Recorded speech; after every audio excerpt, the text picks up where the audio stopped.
네, 김진전 논설위원 말씀 잘 들었고요. 계속해서 송영선 전 의원 모셨습니다. 안녕하십니까. 황장수 소장 모셨습니다. 안녕하십니까. 네, 박근혜 최순실 게이트가 이제 다음 주 탄핵 표결과 특검 수사를 앞두고 있습니다. 외팀에서 박근혜 최순실 게이트로 뜬 사람 5명과 가라앉은 사람 5명을 한번 저희가 골라봤습니다. 먼저 뜬 사람 5명 5등, 5번째 5등은 길라임 하지원 씨입니다. 예. 좀 난데없긴 난데없어요, 이게. 시크릿 가든의 이 현빈과 더불어서 네. 이렇게 굉장히 인기를 끌었죠. 그렇죠. 이연속국이 드라마가 굉장히 감각적이었는데요. 그때 이후로 사실 길라임, 잊혀졌죠. 예, 그런 역할만한 역할을 못 받고 있고 현빈도 그렇습니다. 근데 박 대통령으로 인해서 이 복고 열풍이 생기면서 이제 광고도 이렇게 뭐 성형외과 광고도 받는다 이러는데 네. 이 한문으로 당시에 그때 이 원서에 예. 어디 지원서를 내는데 길라임, 즉 속을 드러내는 게 길하다. 예. 뭐 이런 식으로 이렇게 한문의 뜻이 있었죠. 요즘과 관련해서 매우 좀 의미심장하다. 이렇게 보고 있는데요. 어쨌든 이 하지원이 박 대통령 대신에 뜨고 박 대통령은 길라임이라는 뭐 본인이 원했든 안 했든 간호사가 했든 그걸 갖다가 차용을 했는데 가라앉는. 근데 박 대통령이 현빈 그 드라마를 좋아했다 이런 이야기도 있는데요. 그렇죠. 예, 그런데 뭐 진실은 뭐든지 간에 어쨌든 한 사람은 길라임으로 인해서 뜨고 한 사람은 길라임으로 인해서 이 대중의 희화화되는 이런 어떤 현상을 지금 나타내고 있습니다. 자, 박근혜 최순실 게이트로 뜬 사람 네 번째는 누구일까요? 박지원 의원입니다. 네. 박지원 의원이 지금 대한민국의 여의도의 판도는 서청원 대 박지원이라고 보면 되겠죠.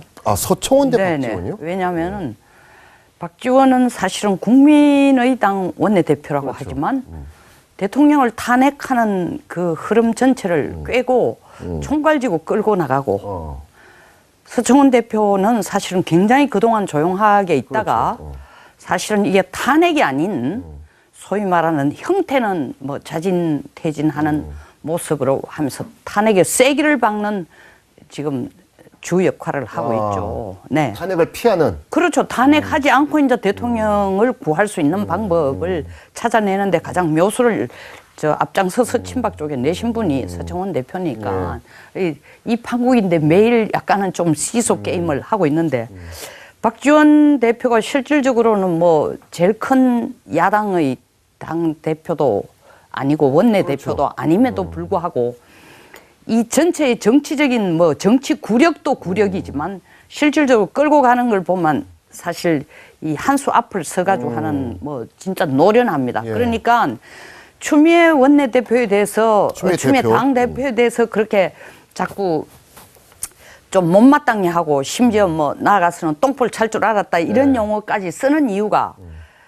야당 3당의 공조를 하자는 것은 사실은 내가 계획을 해놓은 그 프레임에 따라만 큰 문제가 안 생긴다. 잘 돼 갈 건데 자꾸 혼자서 나가 돌발적인 단독 행동을 드리블을 하고 왜 단독 하냐? 드리블을 하니까 골대 앞에 가가 계속 깨지는 거예요. 그러니까 전혀 도움이 안 된다 이런 건데 사실은 결국 지금 박지원 비상위원장이죠. 네, 원내대표. 원내대표는 실질적으로 국민의당 대표가 아니고 야당 전체를 총괄하는 리더로서의 이번에 역할을 일부에서는 박지원 대표가 자칫 사쿠라처럼 보일 수 있다. 뭐 우리 흔히 뭐 이게 뭐 정식 용어는 아닙니다만 흔히들은 이제 사쿠라라는 표현을 많이 쓰긴 쓰는데 사쿠라처럼 보일 수도 있다 이런 지적도 합니다만 제가 볼 때도 상당히 중심을 잘 잡고 현실성이 있는 대안을 가지고 이렇게 타협을 하는 모습은 상당히 좋아 보이던데. 예, 야당의 대표들 3명이 이렇게 이 회의를 하고 자기들끼리 결론을 이야기할 때 이렇게 말을 하는 걸 보면 딴 사람에 비해서 안정성이 있고 네, 안정감이 있어요. 수준이 네. 좀 높다 이런 부분이 있는데요.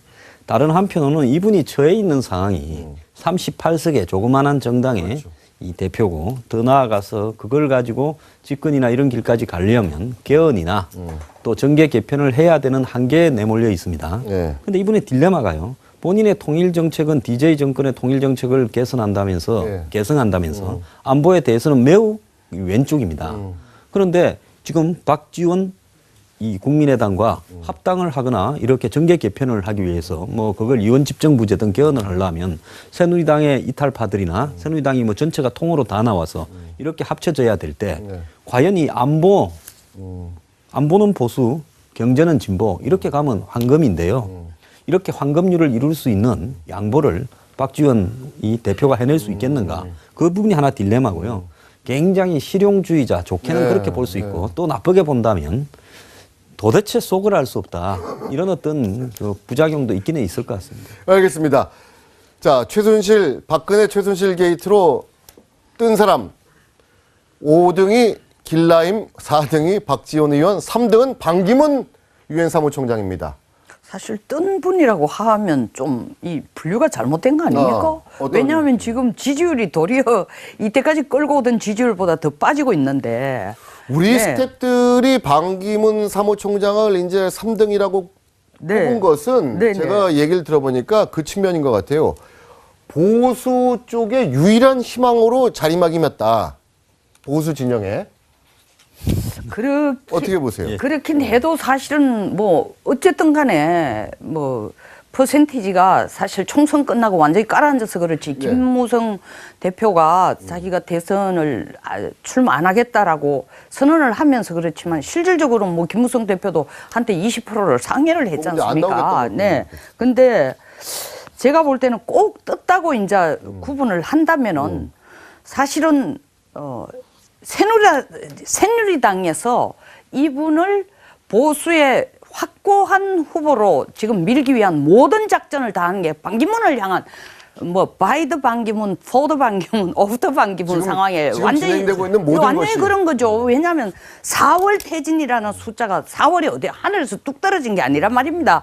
계산해 보이 최악의 경우라도 헌재에서 결론을 내려서 어떻게 되면 3월까지는 다 되면은 준비해서 그럼 모든 플랜이 다 그럼요. 반기문을 위한 것이다. 두 번째 정진석 대표가 지금 입장을 뭐 개헌을 끄집어냈다 이걸 다시 4월 퇴진했다 왔다 갔다 이 카드 저 카드 짠 하고 내놓는 게 전부 다 감아보면 어디로 향하느냐 하면 포드 반기문이다 말입니다.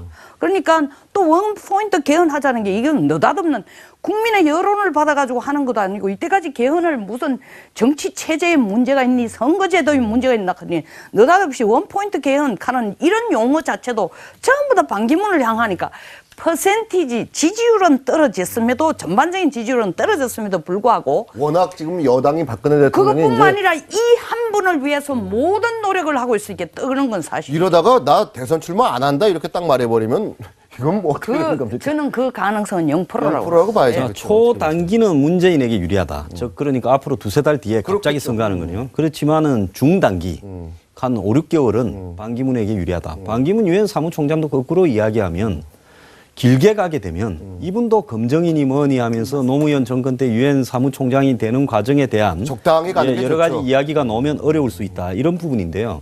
최근에 박 대통령 최순실 게이트로 말미암아서 여권의 유력 대선 후보들이 전부 초토화돼 버렸습니다. 그러니까요. 한마디로 박 대통령의 옆에 있다가 같이 벼락을 다 맞아버렸어요.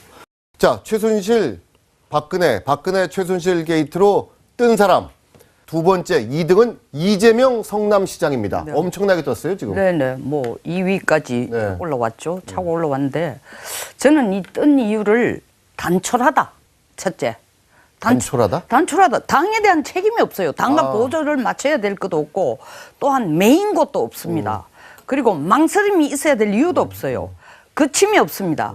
그런데다가 상대적으로 문재인 전 대표는 본인이 지금 사실은 엄청난 짐을 지고 있는 거예요. 그렇죠. 그리고 계산이 이재명보다 훨씬 더 원래 2등 뛰는 사람이 훨씬 마음이 편합니다. 1등 가면 뒤에서 따라올까 봐 계속 뒤도 봐야 되고 뭐 어느 정도 더 빨리 완전 결승전에 이르기 전까지 얼마나 해야 될 것인가 이런 복잡한 머리로 훨씬 더 복잡한데 거기에 비해서 이분은 그런 힘이 없다는 거하고 두 번째로는 횃불 민심을 가장 죄송합니다. 아직 촛불 횃불은 안 민심을 됐어요. 촛불 가장 민심? 속 시원하게 드러내주니까 젊은 친구들이 열광하더라고요.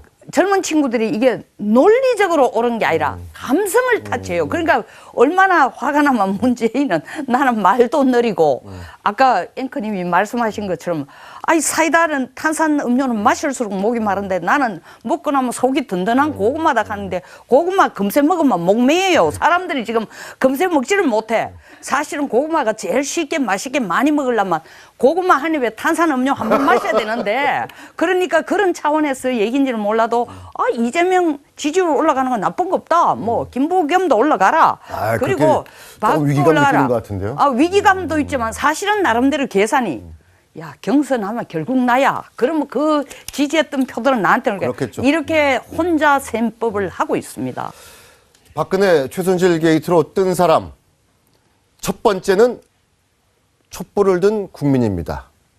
뭐 더 이상 설명이 필요 없을 것입니다. 불법 폭력 시위를 일삼는다 이런 평까지 들어왔던 대한민국 국민이 이번에 완전히 달라진 모습을 보이면서 박근혜 최순실 게이트로 뜬 사람, 저희가 외팀이 뽑은 뜬 사람 첫 번째는 촛불을 든 우리 위대한 국민으로 선정됐습니다. 계속해서 박근혜 최순실 게이트로 가라앉은 사람은 너무나 많습니다. 이 다운된 사람은 너무 많은데 뭐 물론 제일 이제 뭐 1등은 박근혜 대통령이겠죠. 가라앉은 사람은 너무 많기 때문에 뜻밖의 가라앉은 사람을 저희가 뽑아봤습니다. 자, 5번째 5등은 누구일까요? 조윤선 장관과 조경태 의원을 꼽았는데 의외십니까? 오, 저는 조윤선 장관이 깔아앉았다고 평하는 거는 좀 아니라고 생각하는 게 떴나? 아니 한 대통령 하에 장관을 2번 하고 수석을 한 번 했는데 뭐 지금 깔아앉았다고 얘기한다는 건 아니 이건 뜻밖의 문화체육관광부 장관이 되는 바람에 그냥 거기 아니 그것도 사실은 지나친 거죠. 솔직한 소리 수석하고 무슨 여성부 장관 했으면 됐지. 문화체육부에 대한 경력이 있는 것도 아닌데 진짜 갑자기 내려앉았는 진짜 뭐 그걸 억울할 필요 없다 그 얘기시네요. 아유 억울해야 할 거 저는 하나도 없다고 생각. 그리고 조경태 의원은 뭐 아시는 대로 민주당 소속이었다가 총선이 끝난 뒤에 이제 새누리당으로 당을 옮겼는데 새누리당이 이제 지금 이 꼴이 돼버리니까 얼떨결에 뜻밖의 이제 가라앉은 사람으로 저희 스태프들이 이제 뽑았습니다. 아니 그것도 억울할 거 없어요. 노무현 물론 노무현 의원의 보좌관 출신이 사실은 이분이 노무현 의원의 보좌관이었잖아요. 출신이 사실은 그 노무현의 그늘 아래서 사실은 3선을 냈고 또 요번에도 타이밍 좋게 물론 자기는 그 당시는 타이밍 좋게죠. 타이밍 좋게 그때는 자기는 정말 더 이상 부산에서는 든민주는 살아날 수 없다고 생각해서 옮겼는데 표를 까보니까 전혀 다르게 나타났죠. 부산에서 5명이나 됐지 않습니까? 총선 전에 옮겼구나, 참. 네네네. 5명이나 됐단 말입니다. 그러니까 내가 이 새누리 온 게 꼭 잘했나 싶을 생각인지 몰라도 뭐 사선하고 있지 않습니까? 그리고 뭐 이종구 의원, 이혜원 의원을 다 제키고 여기 와서 기획재정위원장까지 지금 하고 있으니. 알겠습니다. 네.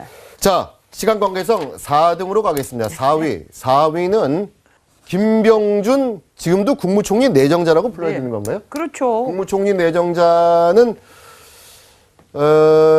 떴다가 이게 좀 모양이 이상해지면서 지금 현재 저희가 가라앉은 사람, 다운된 사람 4등으로 이제 꼽았는데 상당히 여러 가지 모양에 좀 기스가 난 건 분명해 보입니다.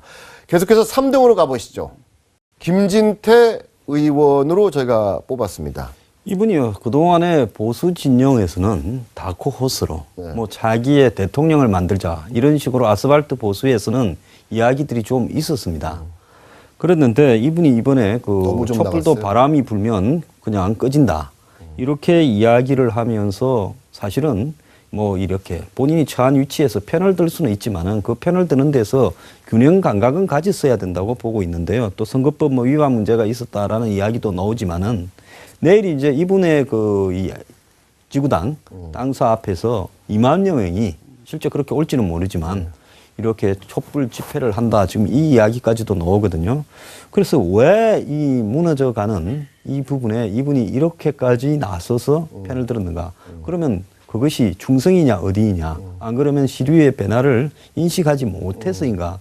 이 부분이요. 이 보수의 오늘날 좀 얕은 폭의 한계를 보여주는 거 아니냐.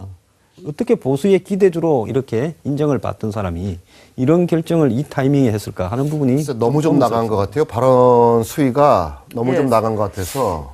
지금 현 체제에서 박 대통령을 옹호하는 것이 새누리당이 해야 될 것이고 그것이 보수에 대한 충성심이다라는 착각의 결과를 지금 보여주는 거거든요. 그래서 제가 볼 때는 김진태 의원도 사실은 어떻게 보면 자기 나름대로는 소신이라고 한 네. 것인데 이 소신 자체가 뭐 저는 이렇게 생각합니다. 시류를 못 잃는다. 이재명 시장한테가 좀 배워라 해야 될 것 같아요. 알겠습니다. 계속해서 2등과 1등은 같이 한번 보여주시죠. 2등과 1등은 같이 보시면은 문재인 전 대표와 1등은 추미애 현 대표입니다. 예, 문재인 대표가 뭐 보수 진영에서는 거부감이 있다 칩시다. 확장성이 한계가 있고. 그러면 이번에 어쨌든 이 야권의 대선 주자들의 전체 지지율은 중도 일부 보수까지 포함하면서 상당히 넓어졌을 건데 네. 왜 문재인 대표의 지지율이 정체 내지는 줄어들고 있는가? 이 부분은 이재명 시장이 다 흡수했거든요. 그렇죠. 네. 그럼 왜 그러냐? 야권 주자들이 봤을 때도 문재인 대표가 어딘가 답답하거나 또 발언이나 행동에 있어서 타이밍이 맞지 않다거나 이런 게 있다는 거죠. 지금 현재 국민들 다수가 심지어 이 일부 왼쪽 진영에 있는 생각을 하는 국민들도 문재인 대표의 안보에 대한 여러 가지 가치가 이렇게 안정적으로 지지하기에 어렵다라고 생각하는데 문재인 대표는 주변을 둘러싸고 있는 이제 586 운동권들 네. 세력의 한계에서 80년대적인 사고를 가지고 이런 이야기를 반복하고 있다. 이런 부분이요. 차라리 그냥 대중의 파퓰리즘에 의존해서 감각적으로 찌르고 빠지는 이재명 시장의 어떤 이 행동보다도 더 둔하게 보인다. 그리고 시류를 잘못 읽고 있다. 이런 부분이 지금 지적되고 있는 거죠. 제가 볼 때는 뭐 이재명 시장의 판단이 옳고 그르고의 문제가 아니라 문재인 전 대표의 가장 치명적인 약점은 갈짓자입니다. 안보관도. 사드 문제뿐만 아니라 북한 인권 문제나 어떤 이 확고한 안보관이 그러니까 대통령 나라의 통수권자가 되고자 하는 사람은 경제나 안보, 부국과 강병에 대한 확고한 비전과 방향이 있어야 돼. 그게 어느 쪽이든 간에. 근데 그게 왔다 갔다 하고 애매모호하다는 게 아주 치명적이라고 봅니다. 문재인 전 대표는 이번에 하여튼 뜻밖의 가라앉은 사람으로 저희가 뽑은 이유가 본인의 한계를 좀 드러낸 거 아니냐 이런 지적들이 많았기 때문입니다. 자, 소장님. 예. 박근혜 대통령이 만약 예. 뭐 며칠 안에 예. 4월 30일까지 물러나겠다. 그리고 내가 이 얘기를 하는 이 순간부터 국무총리에게 전권을 넘기겠다. 이렇게 만약에 얘기를 했을 때 그래도 새누리당은 탄핵 표결에 참석해서 찬성표를 던지는 게 옳다고 보십니까? 아니면 대통령이 그 정도까지 했으면은 새누리당은 전원 표결에서 불참하든지 뭐 반대표를 던져야 된다고 보십니까? 저는 더 명확하게 해야 된다고 봅니다. 본인의 거취를요. 여야 정치권에 말할 필요가 없습니다. 그러니까 본인의 것을 정확히 이제 밝힌다면. 네, 그러니까 여야 합의에 관계없이 본인은 4월 30일 날 물러나겠다. 물러나겠다. 그리고 내 물러나는 것은 오늘부터 기정사실이다. 그리고 여야가 합의로 총리를 추천하라. 그런다면 실제로 탄핵을 했을 때의 문제와 이 부분이 비슷하기 때문에 새누리당이 이 탄핵에 참가 안 할 수도 있겠죠. 그런데 대통령이 그렇게 명확하게 이야기를 통해서 이렇게 단순 명료하게 상황을 종료시킬 것 같지 않다라는 게 제 생각입니다. 만약에 그렇게 단순 명료하게 분명하게 얘기를 하면은 새누리당이 탄핵 표결에 찬성 안 해도 될 것이다. 그럴 때는 새누리당이 찬성을 안 할 거라고 봅니다. 제 개인의 견해로는 그렇더라도 법적인 문제는 진행을 하되 야당은 그리고 탄핵이 걸린 상태에서 뭐 안 그러면 부결될 수도 있겠죠. 그렇게 되면 부결되겠죠. 예, 새누리당 그러면 그런 찬성 안 하면. 상태에서 대통령은 자신의 그 내용을 지키는 것이 이게 합리적인 수순이라 봅니다. 똑같은 질문. 새누리당 네네. 그런 경우에 어떻게 된다고 네. 보십니까? 첫째, 이럴 가능성은 거의 저는 0%라고 생각합니다. 이렇게 왜냐하면 분명히 할 퇴진은 거라서. 얘기하지만 총리에게 정권을 이양할 의도가 있다면 처음부터 그런 3차 발표문도 담화문도 나오지 않고 그럼에도 불구하고 둘째, 정말 4월 퇴진 총리에게 정권 이양한다라는 것을 다 펼쳐놓고 얘기한다 해도 네. 국회가 대통령의 진퇴를 결정하는 것은 탄핵이나 개헌밖에 없습니다. 법적으로. 그렇죠. 그래서 저는 탄핵은 추진해야 된다. 그러니까 새누리당 의원은 어떻게 해야 된다고 보세요? 새누리당 의원들은 지금 정서로 보면 당연히 안 하죠. 그러니까 박근혜 대통령이 분명하게 퇴진과 총리에게 권한 이양하겠다고 밝히면은 새누리당 의원이 탄핵 표결에 불참하는 안 가죠. 그런데 다 불참하죠. 그러면 그런데 탄핵은 부결되는 거예요? 통과 못 탄핵은 하죠. 부결되죠. 그런데 지금 전제 조건이 총리에게 정권을 이양할 의사를 밝힐 것이냐, 그 가능성이 거의 없다는 거죠. 알겠습니다. 4%의 지지율로 전 세계에서 박근혜 대통령보다 지지율이 낮은 유일한 대통령이라는 프랑스 올랑드 대통령이 결국 내년 4월 대선에 출마하지 않겠다고 밝혔습니다. 현직 대통령이 재선을 포기한 것은 프랑스 현대 정치사에서 처음 있는 일입니다. 이로써 프랑스의 다음 대통령은 보수 성향의 피용 전 총리와 극우 성향의 르펜 국민전선 대표 간의 싸움이 될 것으로 보입니다. 요즘 지구촌 각국의 정치적 흐름과 궤를 같이 하면서 프랑스도 더욱 오른쪽으로 이제 기울게 되는 것입니다. 프랑스는 혁명의 나라입니다. 1789년 대혁명으로 왕정이 무너졌습니다. 무려 50만 명이 단두대 같은 형장의 이슬로 사라졌습니다. 희생자 중에 80% 이상이 귀족이 아니라 평민이었다고 합니다. 혁명의 결과, 왕정을 무너뜨린 결과로 어이없게도 뜻밖에도 프랑스 평민들이 죽어간 것입니다. 10여 년간의 극심한 혼란을 평정하면서 나폴레옹이 등장했습니다. 우리는 무엇을 위해서 촛불을 들고 있는 것입니까? 왕정 타도를 외쳤던 프랑스 국민들, 프랑스 시민들처럼 박근혜 대통령 퇴진만을 원하는 것입니까?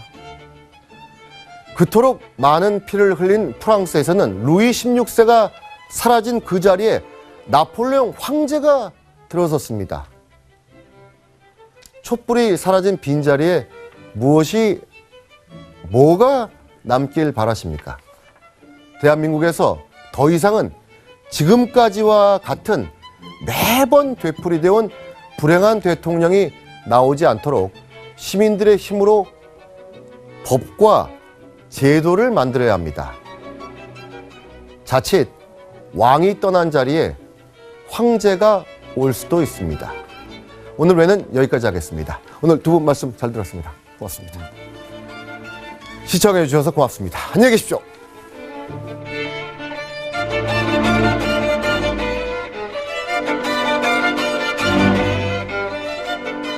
네, 박지원이라고 보면 되겠죠. 아, 서청원 대 네네. 박지원이요? 왜냐하면 박지원은 사실은 국민의당 원내대표라고 그렇죠. 하지만 대통령을 탄핵하는 그 흐름 전체를 꿰고 총괄지고 끌고 나가고 서청원 대표는 사실은 굉장히 그동안 조용하게 있다가 그렇죠. 사실은 이게 탄핵이 아닌 소위 말하는 형태는 뭐 자진 퇴진하는 모습으로 하면서 탄핵의 쐐기를 박는 지금 주 역할을 하고 있죠. 네. 탄핵을 피하는. 그렇죠. 탄핵하지 않고 이제 대통령을 구할 수 있는 방법을 찾아내는데 가장 묘수를 앞장서서 친박 쪽에 내신 분이 서청원 대표니까 이 판국인데 매일 약간은 좀 시소 게임을 하고 있는데 박지원 대표가 실질적으로는 뭐 제일 큰 야당의 당 대표도 아니고 원내 대표도 아님에도 불구하고 이 전체의 정치적인 뭐 정치 구력도 구력이지만 실질적으로 끌고 가는 쓰긴 쓰는데 사쿠라처럼 보일 수도 있다 이런 지적도 합니다만 제가 볼 때도 상당히 중심을 잘 잡고 현실성이 있는 대안을 가지고 이렇게 타협을 하는 모습은 상당히 좋아 보이던데. 예, 야당의 대표들 3명이 이렇게 이 회의를 하고 자기들끼리 결론을 이야기할 때 이렇게 말을 하는 걸 보면 딴 사람에 비해서 안정성이 있고 네, 안정감이 있어요. 수준이 좀 높다 이런 부분이 있는데요. 다른 한편으로는 이분이 처해 있는 상황이 38석의 조그마한 정당의 이 대표고 더 나아가서 그걸 가지고 집권이나 이런 길까지 가려면 개헌이나 또 정계 개편을 해야 되는 한계에 내몰려 있습니다. 그런데 이분의 딜레마가요. 본인의 통일 정책은 DJ 정권의 통일 정책을 개선한다면서 안보에 대해서는 매우 왼쪽입니다. 그런데 지금 박지원 이 국민의당과 합당을 하거나 이렇게 정계 개편을 하기 위해서 뭐 그걸 이원 집정부제 등 개헌을 하려면 새누리당의 이탈파들이나 새누리당이 뭐 전체가 하는데 이 한문으로 당시에 그때 이 원서에 어디 지원서를 내는데 길라임 즉 속을 드러내는 게 길하다 뭐 이런 식으로 이렇게 한문의 뜻이 있었죠. 요즘과 관련해서 그 매우 좀 의미심장하다 이렇게 보고 있는데요. 어쨌든 이 하지 의원이 박 대통령 대신에 뜨고 박 대통령은 길라임이라는 뭐 본인이 원했든 안 했든 간호사가 했던 그걸 갖다가 이 차용을 했는데 가라앉는. 근데 박 대통령이 현빈 그 드라마를 좋아했다 이런 이야기도 있는데요. 그렇죠. 예, 그런데 뭐 진실은 뭐든지 간에 어쨌든 한 사람은 길라임으로 인해서 뜨고 한 사람은 길라임으로 인해서 이 대중의 희화화되는 이런 어떤 현상을 지금 나타내고 있습니다. 자, 박근혜 최순실 게이트로 뜬 사람 네 번째는 누구일까요? 박지원 의원입니다. 네. 박지원 의원이 지금 대한민국의 여의도의 판도는 서청원 등을 보면 사실 이 한 수 앞을 서가지고 하는 뭐 진짜 노련합니다. 예. 그러니까 추미애 원내대표에 대해서 추미애 대표. 당대표에 대해서 그렇게 자꾸 좀 못마땅해 하고 심지어 뭐 나아가서는 똥볼 찰 줄 알았다 이런 용어까지 쓰는 이유가 야당 3당의 공조를 하자는 것은 사실은 내가 계획을 해놓은 그 프레임에 따라만 큰 문제가 안 생긴다. 잘 돼 갈 건데 자꾸 혼자서 나가 돌발적인 단독 행동을 드리블을 하고 왜 하냐? 단독 드리블을 하니까 골대 앞에 가가 계속 깨지는 거예요. 그러니까 전혀 도움이 안 된다 이런 건데 사실은 결국 지금 박지원 비상위원장이죠. 예, 원내대표. 예. 원내대표는 실질적으로 국민의당 대표가 아니고 야당 전체를 총괄하는 리더로서의 이번에 역할을 더 확보합니다. 일부에서는 박지원 대표가 자칫 사쿠라처럼 보일 수 있다. 뭐 우리 흔히 뭐 이게 뭐 정식 용어는 아닙니다만 흔히들은 이제 사쿠라라는 표현을 많이. 네, 김진전 논설위원 말씀 잘 들었고요. 계속해서 송영선 전 의원 모셨습니다. 안녕하십니까. 황장수 소장 모셨습니다. 안녕하십니까. 네, 박근혜 최순실 게이트가 이제 다음 주 탄핵 표결과 특검 수사를 앞두고 있습니다. 외팀에서 박근혜 최순실 게이트로 뜬 사람 5명과 가라앉은 사람 5명을 한번 저희가 골라봤습니다. 먼저 뜬 사람 5명 5등, 5번째 5등은 길라임 하지원 씨입니다. 예. 좀 난데없긴 난데없어요, 이게. 시크릿 가든의 이 현빈과 더불어서 네. 이렇게 이 굉장히 인기를 끌었죠. 그렇죠. 이연숙국이 드라마가 굉장히 감각적이었는데요. 그때 이후로 사실 그 길라임 잊혀졌죠. 예, 그런 역할만한 역할을 못 받고 있고 현빈도 그렇습니다. 근데 박 대통령으로 인해서 이 복고 열풍이 생기면서 이제 광고도 이렇게 뭐 성형외과 광고도 받는다 이런